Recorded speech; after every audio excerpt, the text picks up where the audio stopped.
What if I told you there's a tribe where sex isn't a private affair, but a sacred public ritual?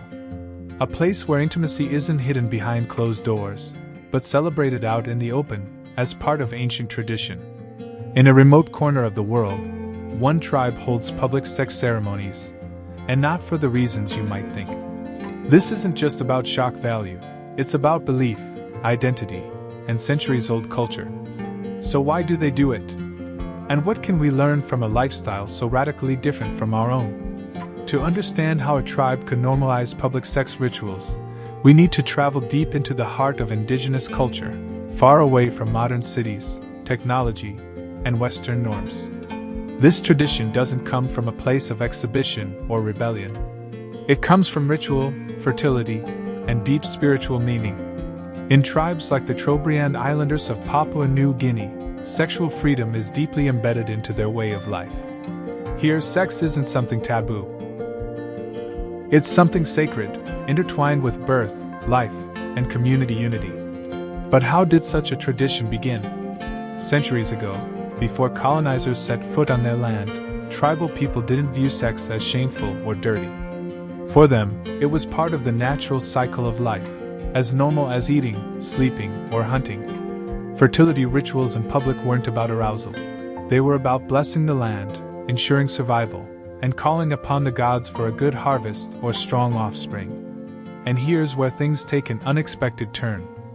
In tribes like the Sambians of Papua New Guinea, young boys undergo a series of intense rituals before becoming men. These include public ceremonies involving semen. In tribes like the Sambians of Papua New Guinea, young boys undergo a series of intense rituals before becoming men. These include public ceremonies involving semen. Missionary campaigns and colonization brought Christian morality, suppression, and shame. Nudity was outlawed.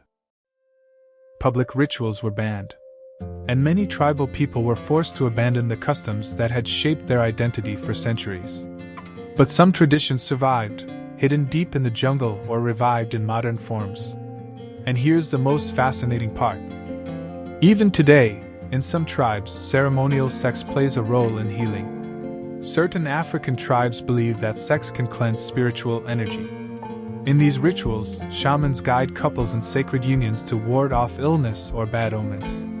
This isn't casual or careless. It's performed with preparation, prayer, and purpose. Let's pause for a second. What if society hadn't taught us to see sex as dirty or secret? What if, like these tribes, we saw it as a spiritual act of life, energy, and connection? You might wonder, don't these traditions lead to jealousy, disease, or abuse? Good question. In many tribes, there are strict rules around these ceremonies. Consent is sacred. Elders supervise. And violating the ritual's sacred codes can lead to exile or punishment.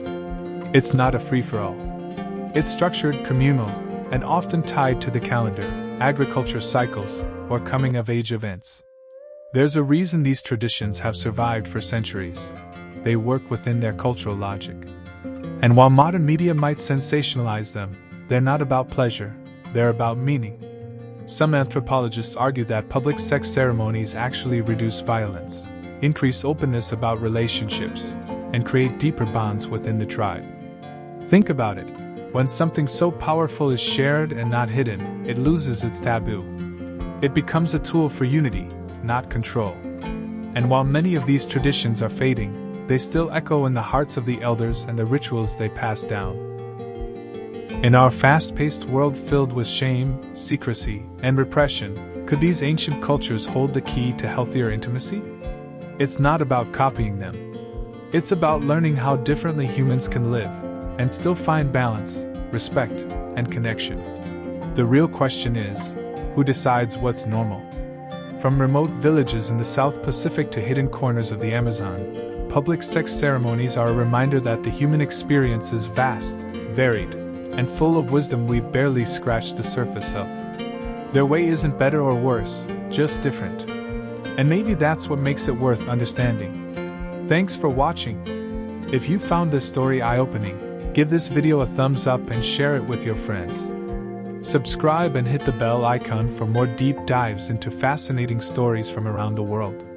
Drop a comment below, What are your thoughts on this tribe's traditions?